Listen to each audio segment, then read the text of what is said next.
فریحہ میرے بچپن کی منگیتر تھی۔ 19 سال کی تھی کہ ایک روز اپنے کمرے میں مردہ حالت میں پائی گئی۔ فریحہ کی پراسرار موت خاندان بھر کے لیے ایک معمہ بن گئی۔ میں ہر صورت اس کی موت کا راز حاصل کرنا چاہتا تھا۔ ایک روز فاتحہ پڑھنے کے لیے قبرستان میں داخل ہونے لگا تو گورکن نے مجھے باہر ہی روک لیا اور قبر کی طرف اشارہ کر کے فریحہ کے بارے میں ایسی حقیقت بتائی جسے سن کر میرا دم گھٹنے لگا۔ میں دوڑتا ہوا فریحہ کی قبر کے پاس آیا۔ قبر کو ہاتھ لگایا تو ایک آواز سنائی دی جسے سن کر ہوش فنا ہو گئے۔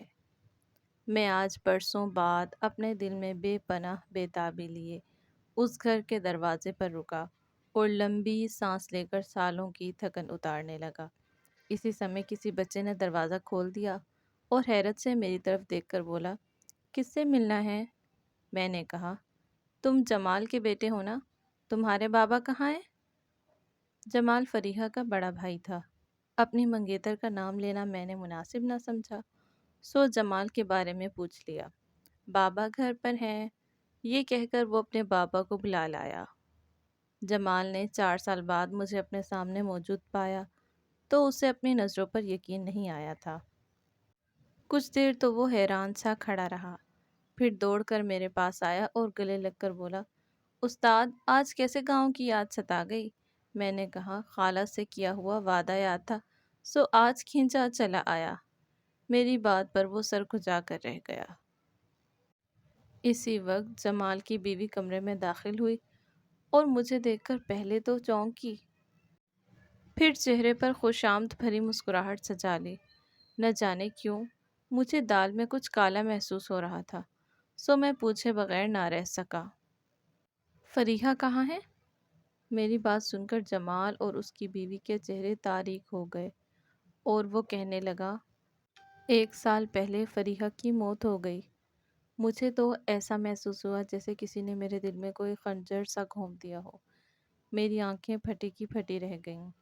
اس سے پہلے کہ میں کچھ کہتا، مائی بطول شربت کی ٹرے لیے کمرے میں داخل ہوئی اور میرے سامنے شربت پیش کیا تو میں نے انکار میں سر ہلاتے ہوئے صدمے کی کیفیت میں کہا، رہنے دو اماں، میرا استقبال ایسے الفاظ سے ہو چکا ہے جسے سن کر اب میرے اندر کسی چیز کی خواہش نہیں رہی۔ آخر فریحہ کو کیا ہوا تھا؟ وہ اس طرح اچانک دنیا چھوڑ کر چلی گئی۔ وہ اتنی بے وفا تو نہ تھی۔ فریحہ کے ذکر پر مائی بطول ٹرے فرش پر رکھ کر نیچے بیٹھی اور رونا شروع ہو گئی۔ ماحول ایک دم سوگوار ہو گیا۔ جمال نے بتانا شروع کیا، آہ میری پیاری بہن فریحہ، کہنے کو تو میں اس کا منہ بولا بھائی تھا، لیکن سچ پوچھو تو اس نے مجھے سگی بہنوں سے بڑھ کر پیار دیا۔ اس روز وہ اپنے کمرے میں مردہ حالت میں پائی گئی۔ سائڈ ٹیبل پر رکھے لیمپ میں آگ لگی جس سے اس کا چہرہ مسخ ہو گیا۔ جلد ہی تدفین کرنی پڑی۔ بعد میں تمہیں بتانے کا خیال ہی نہ رہا۔ کچھ تم نے بھی رابطہ نہ رکھا تھا، بلکہ ہم تو یہ سوچ رہے تھے کہ تم شہر جا کر ہمیں بھول گئے ہو۔ جمال نے مجھے پوری تفصیل بتائی تو میں سر پکڑ کر بیٹھ گیا۔ مجھے اپنے بچپن کا وہ دن آج بھی یاد ہے جس روز میں اپنے بابا کے ساتھ گاؤں گیا تھا۔ نانا ابا برسوں بعد ہمیں اپنے روبرو دیکھ کر بے انتہا خوش ہوئے۔ ان کا جھریوں بھرا چہرہ ہمیں دیکھ کر کھل اٹھا تھا۔ انہوں نے مجھے پیار کیا۔ ان کی بس 2 ہی بیٹیاں تھیں۔ میں اپنے والدین کی اکلوتی اولاد تھا، جبکہ خالہ کی بھی ایک بیٹی تھی۔ میری خالہ کافی عرصے تک بے اولاد رہی تھیں۔ جمال بھائی کو انہوں نے یتیم خانے سے گود لیا تھا۔ ان کے مبارک قدموں کی بدولت 3 سال بعد ہی فریحہ پیدا ہو گئی۔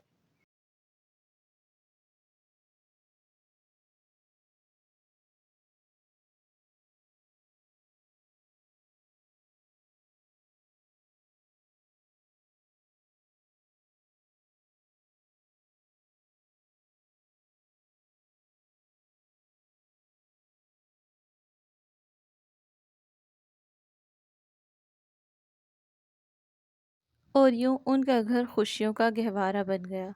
بچپن میں جب بھی گاؤں جاتا وہ دن میری زندگی کے یادگار دن ثابت ہوتے، کیونکہ میں، جمال بھائی اور فریحہ مل کر اتنی شرارتیں کرتے تھے کہ ہمیں دیکھ کر گاؤں والے اپنے کانوں کو ہاتھ لگانے پر مجبور ہو جاتے۔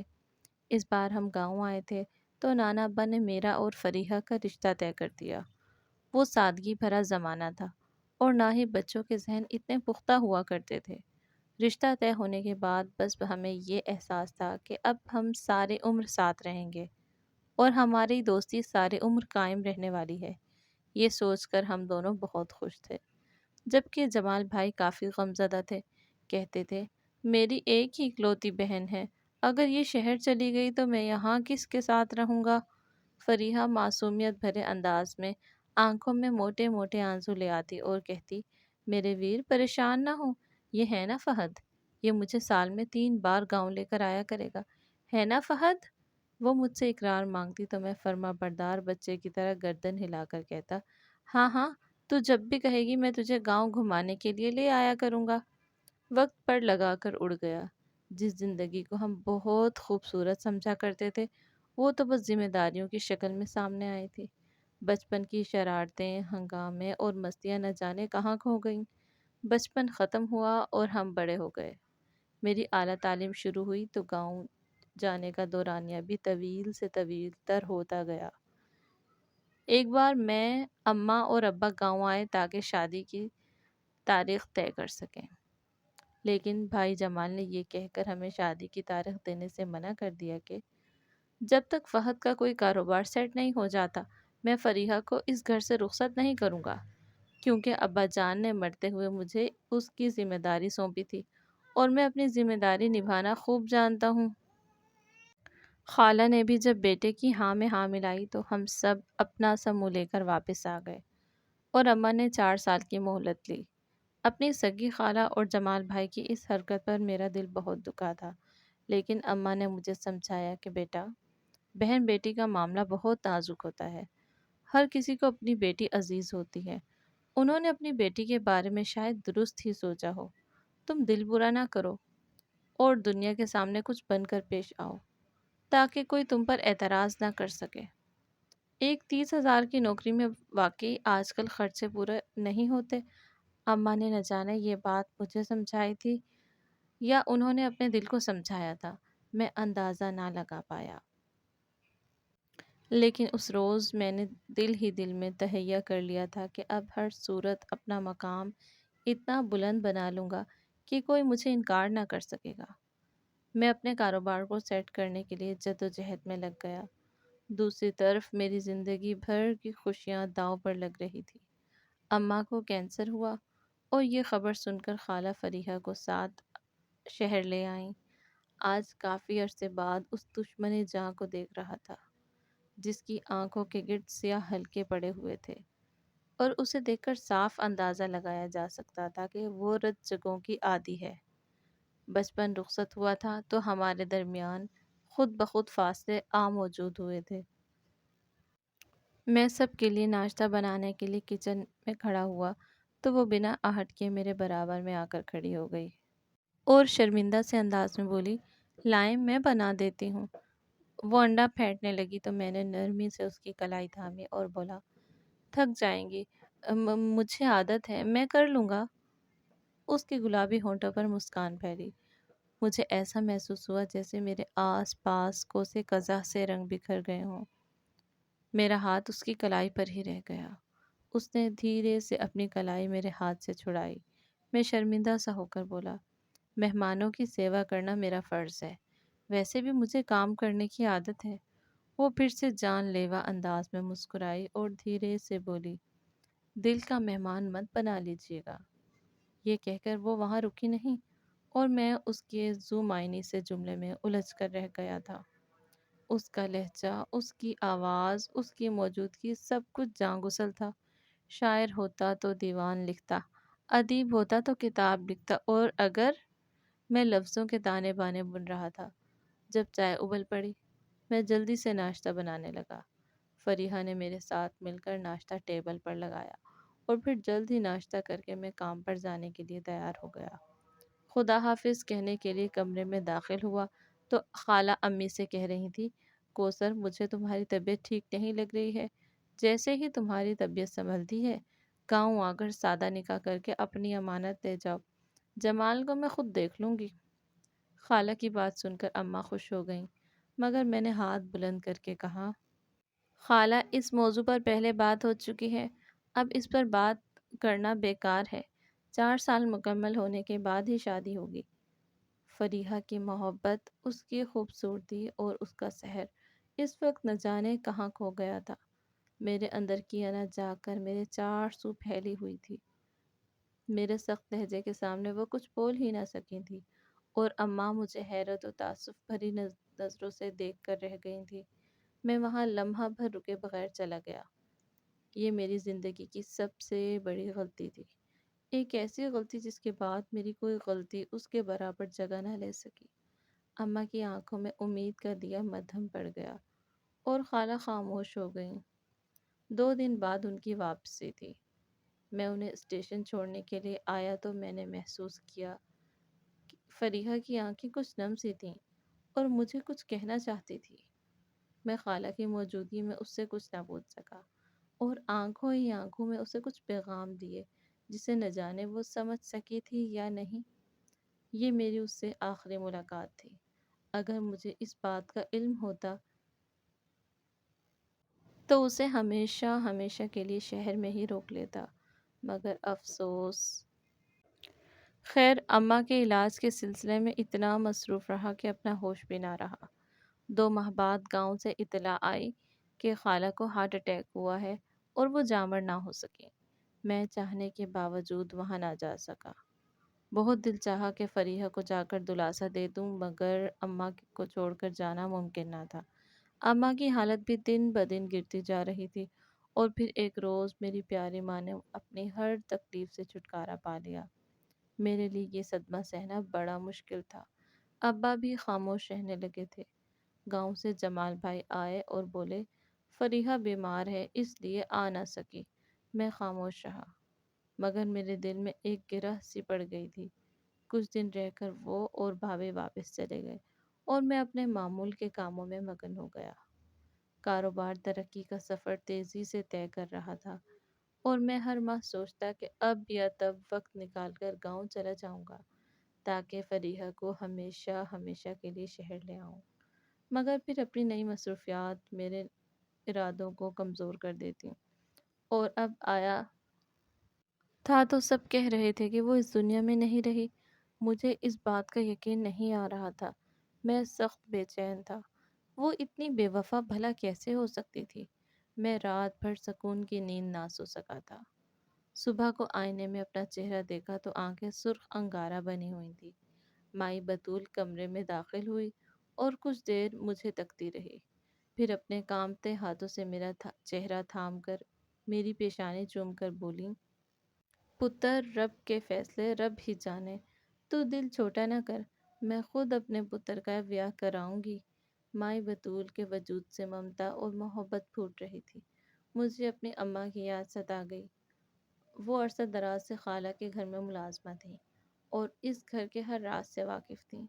میں نے سوچا کہ ان سے فریحہ کے بارے میں کچھ معلومات لے لوں، مگر وہ یہ کہہ کر کمرے سے چلی گئیں، جا کر فریحہ بی بی کی قبر پر فاتحہ پڑھاؤ جی، صبر آ جائے گا۔ میں خود اس کی قبر پر جانے کے لیے بے قرار تھا، سو میں نے وضو کی اور قبرستان چلا آیا۔ گاؤں کا بوڑھا گورکن بچپن سے ہی مجھے اچھی طرح جانتا تھا۔ مجھے باہر ہی روک لیا۔ میں نے اس سے دعا سلام کی اور فریحہ کی قبر کے بارے میں پوچھا تو اس نے ایک قبر کی طرف اشارہ کر کے کہا، وہ دیکھو، رات ہی نیا کتبہ لگا ہے۔ میرے لیے یہ حیرت کی بات تھی کہ 4 ماہ پرانی قبر پر اتنی تاخیر سے کتبہ کیوں لگایا گیا ہے۔ مجھے عجیب سا احساس ہوا۔ ایسا لگ رہا تھا کہ ضرور دال میں کچھ کالا ہے۔ ہو سکتا ہے کہ یہ سب میرا وہم ہو۔ یہ سوچتے ہوئے میں قبر کی جانب بڑھا اور مٹی کی اس ڈھیری کو محبت بھری نظروں سے دیکھنے لگا، جہاں میری فریحہ، میری محبت دفن تھی۔ کاش میں نے تمہیں برسوں پہلے اپنا لیا ہوتا۔ پچھتاوے میں ڈوبا آنسو کا ایک قطرہ میری آنکھ سے نکلا اور قبرستان کی مٹی میں کسی بے بس وجود کی طرح دفن ہو گیا۔ میں نے جیسے ہی قبر کو ہاتھ لگایا تو ایک آواز سنائی دی، جسے سن کر میرے ہوش فنا ہو گئے۔ فہد! یہ آواز فریحہ کی تھی۔ وہ مجھے پکار رہی تھی۔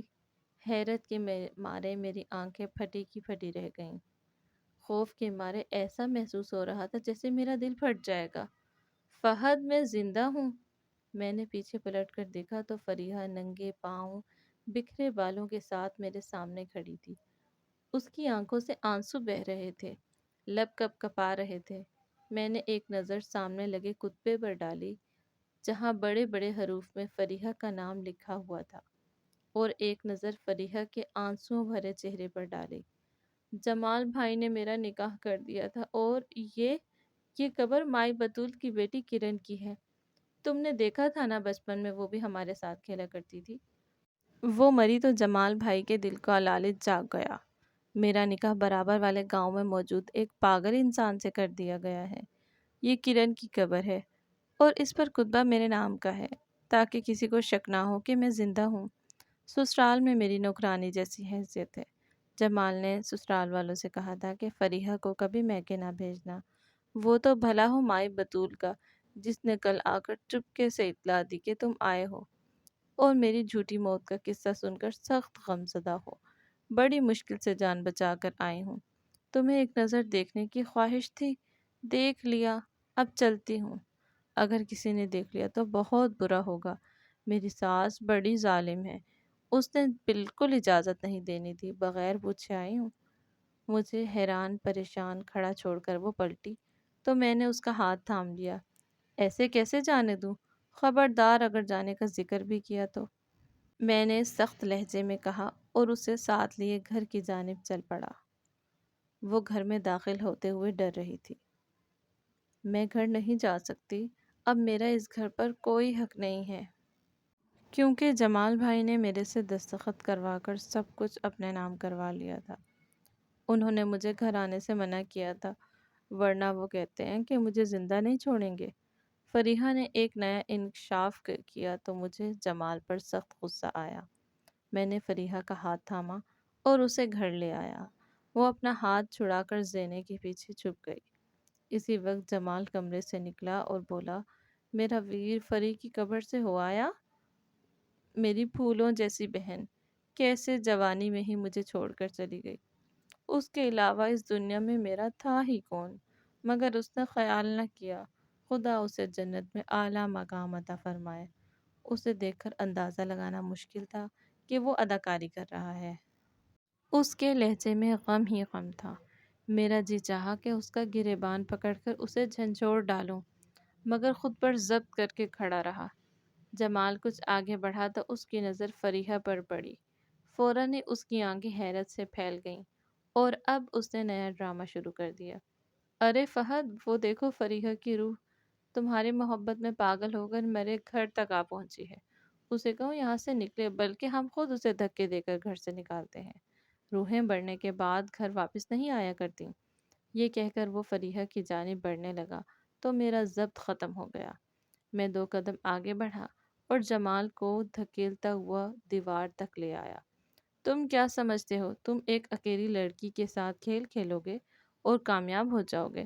میں تمہارا وہ حال کروں گا کہ ساری عمر یاد رکھو گے۔ اب یہ مسئلہ کچہری میں حل ہوگا۔ میری بات سن کر وہ ہکا بکا رہ گیا، پھر معافی مانگتا ہوا بولا، غلطی ہو گئی مجھ سے، خدا کے لیے معاف کر دو۔ یہ سب میری لالچی بیوی کی کارستانی ہے۔ یہ بنا بنایا اسی کا گیم تھا۔ جس رات مائی بطول کی بیٹی کا انتقال ہوا، اسی رات میری بیوی نے کہہ دیا کہ فریحہ کا دوسرے گاؤں میں اس کی خالہ کی نند کے بیٹے کے ساتھ نکاح کرا دیں گے، اور کرن کی قبر پر فریحہ کا نام لکھوا دیں گے۔ فریحہ کے سسرال والوں کو اس نے بھاری رقم دے کر سچ بتانے سے منع کر دیا تھا۔ ویسے بھی وہ بہت خوش تھے کہ انہیں اپنے پاگل بیٹے کی خدمت کرنے کے لیے ایک مفت کی ملازمہ مل گئی ہے۔ مائی بطول جو پاس کھڑی سب کچھ سن رہی تھی، کہنے لگی، فریحہ بی بی کو مردہ قرار دے کر انہوں نے میری بیٹی کو بدکردار ثابت کر دیا۔ سب سے کہتے ہیں کہ میری کرن کسی آشنا کے ساتھ ٹر گئی ہے۔ یہ کہہ کر بیچاری بوڑھی بطول زور زور سے رونے لگی۔ میرا دل تڑپ اٹھا۔ ہے جی، اس گھر کا نمک کھایا ہے۔ سالوں سے اس گھر میں کام کر رہی ہوں۔ خاموش ہونے کے سوا میرے پاس کوئی چارہ نہیں ہے۔ شکایت کرتی بھی تو کہاں پر؟ مجھے اس کی بے بسی پر بے انتہا افسوس ہو رہا تھا۔ تم نے بے غیرتی کی تمام حدیں پار کر لی ہیں۔ میں نے کہا تو وہ ہاتھ جوڑ کر بولا، فہد مجھے معاف کر دو، میں اپنا حصہ بھی فریحہ کے نام کرنے کے لیے تیار ہوں، مگر خدا کے لیے مجھ پر کوئی مقدمہ نہ کرنا۔ تم تو جانتے ہو کہ اس دنیا میں میرا کوئی نہیں ہے۔ اماں نے مجھے یتیم خانے سے گود لیا تھا۔ میرے بھائی، غلطی ہو گئی مجھ سے، مجھے معاف کر دو۔ میں نے کہا، معافی غلطی کی ہوتی ہے، گناہ کی نہیں۔ تم ایک احسان فراموش انسان ہو۔ جس گھر میں تمہیں عزت، محبت اور مان ملا، تم نے اسی گھر کے مکینوں کی بیٹی کی زندگی خراب کر دی۔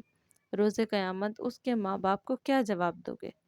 میں ساری باتیں ریکارڈ کر چکا تھا۔ یہ ریکارڈنگ جو جمال کے خلاف کارروائی کرنے میں بہت مددگار ثابت ہوئی۔ جمال اور اس کی بیوی کو قانون کے مطابق سزا ملی اور خالہ خالو کی جائیداد کا ایک تنکا تک اسے نہ ملا۔ جلد ہی میری کوششوں سے خلا کا مقدمہ بھی چلایا گیا اور فریحہ نے ایک پاگل انسان سے خلا لے لی۔ گاؤں کے لوگ مجھے بہت پسند کرتے ہیں۔ جلد ہی ہمارا نکاح ہو گیا اور ہم دونوں ایک محبت بھری پرسکون زندگی بسر کر رہے ہیں۔ دوستو، آپ کو آج کی کہانی کیسی لگی؟ مجھے کمنٹ کر کے ضرور بتائیے۔ ویڈیو اچھی لگی تو لائک کیجیے۔ جو دوست چینل پر نئے ہیں چینل کو سبسکرائب کیجیے اور بیل آئیکن کو پریس کرنا نہ بھولیں۔ ملتے ہیں جلد ہی کسی اور مزیدار اور دلچسپ سی کہانی کے ساتھ۔ تب تک کے لیے عنایہ کو اجازت دیجیے۔ اللہ حافظ۔